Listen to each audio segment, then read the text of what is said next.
welcome back to my film and TV channel. You're all staying safe and well. We're returning to a franchise. Yes, after a 14-year gap. Yes, we're for a 6 in the franchise. We're looking at Final Destination. This one's called Bloodlines. 110 minutes, a 15 certificate, of course. Yep, it's a supernatural horror. I think we know what we're looking for now. If you don't like horror films, you probably won't like it. But let's see if you like it if you do. Directed by Zach Lipovsky and Adam Stein. As I said, it's a 6th instalment in the Final Destination film series, following Final Destination 5 back in 2011. Hey, good old days. Doesn't seem that long ago, does it? What's the story on this one? Well, a teenage girl has recurring nightmares of a tower collapse in the 1960s. I wouldn't have gone up it even if it was safe to go looking at it. She discovers that these nightmares are a premonition she inherited from her grandmother. The grandmother predicted the collapse of the building and saved a group of people from death. No, she didn't. Decades later, the granddaughter begins to have visions of her family members dying. She realises there is a sequence and must fight to prevent death from reclaiming her family's bloodline. I always want him to turn up in a big black gown with a hood on. But he never does. But anyway, that would be slightly different to the franchise, wouldn't it? This stars Caitlin Santijuana, Tio Briones, Richard Harmon, Owen Patrick Joyner, Anna Law, Brett Bassinger. We even get Tony Todd in this, guy, so it's always worth a watch just for Tony Todd.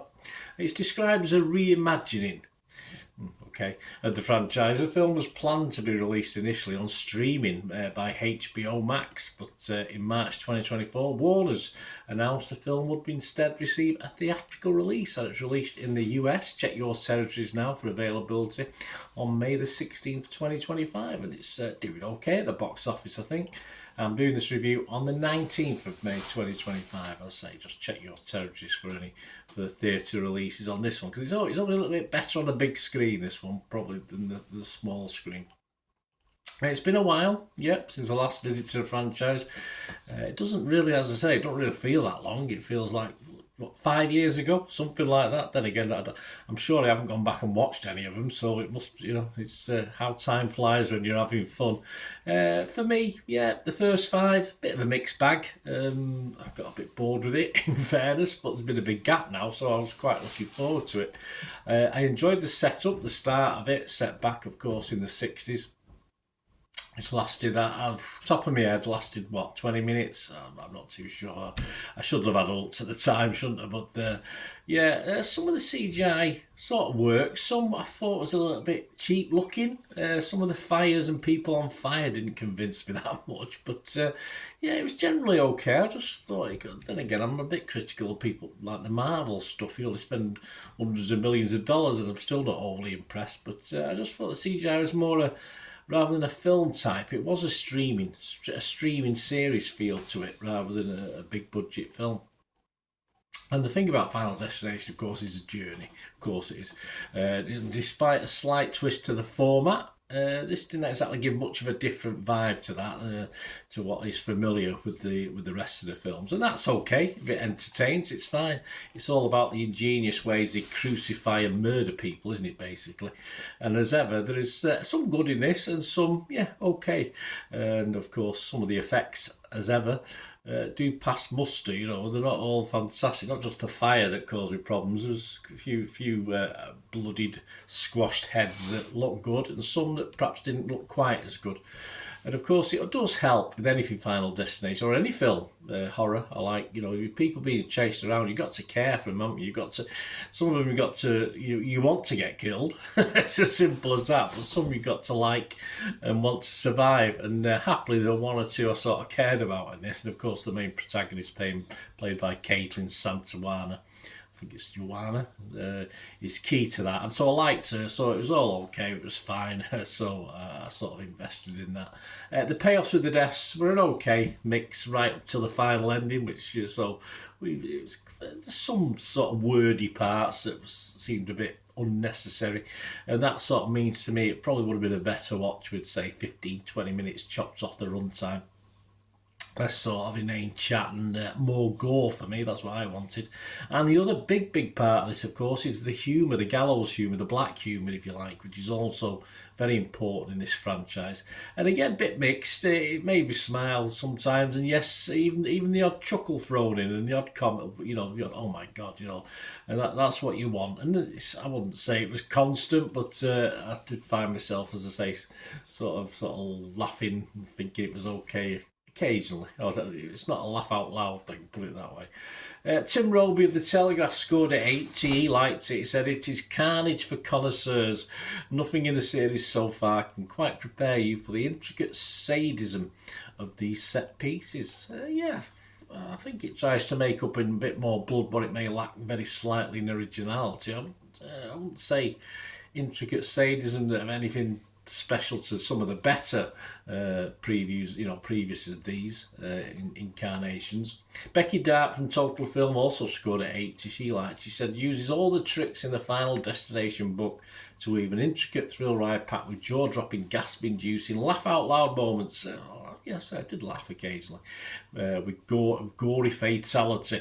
With its killer set pieces, blood-soaked spectacle, and knowing nods, Bloodlines delivers a worthy addition to a well-loved horror franchise. Yeah, I like that. I like the little homages to other ones as well. I like that. That should satisfy existing fans and gather new ones to boot. Well, those not familiar with the franchise, it is an okay introduction. Though for me, watch this, but go and watch the original first, and then watch this. You might get more out of it. Pick and choose the rest of the other four, whichever you want to do. It's all about the slaughter with Final Destination, of course it is, and this has it in spades. If you want more than blood and guts, then avoid, but obviously I don't have to tell you people who've been around the block like me. Fans will be fine, okay with this. There'll be some. I did speak to someone who quite liked one or two of the others and didn't really like this that much, but I don't think there's much. I'm not going to say it's brilliant or anything like that, or a staggering development in the franchise, but it's very watchable to me. But as you say, if you've not watched any of the others, just go and certainly watch. I'd definitely watch one first, and then pick and choose out of any of the others, till you get bored anyway. Because if you watch them on all six in one go. Yes, watch one, watch six, and then go back to the 2, 3, 4, 5. But I think number 5 got a bit of cred, didn't it? Got a bit of hype. Jamie Graham, let's finish off the magazine scores from Empire magazine, scored at 8. So he said, "Laugh as you barf. Yes, this fun reboot is crammed with affectionate nods and grisly kills as it bids a fond farewell to Tony Todd. It might have been called Ultimate Destination." Yeah, absolutely. But hopefully it won't be the ultimate, and there'll be other ultimate experiences to come for people who like the franchise. But a nice touch with Tony Todd there from Jamie, quite right. There you go. It's not the best by any means for me of the 6, but it will sneak into my top 3. I was going to say top 4. Well, that's a bit harsh. I'll say it sneaks into my top 3. It's not my top 1, put it that way. Anyway, let me know what you think, guys. Other scores, Rotten Tomatoes are positive on it. 117 fresh reviews, just 9 rotten. Their consensus read, added some surprising emotional layers. Yeah, not over the top. Onto the ghoulish bones of Final Destination mythology, Bloodlines ingeniously executes grisly set pieces with precision and turns impending doom into outrageous fun. Yeah, we just got to have a laugh. You just got to enjoy it. Go with the flow.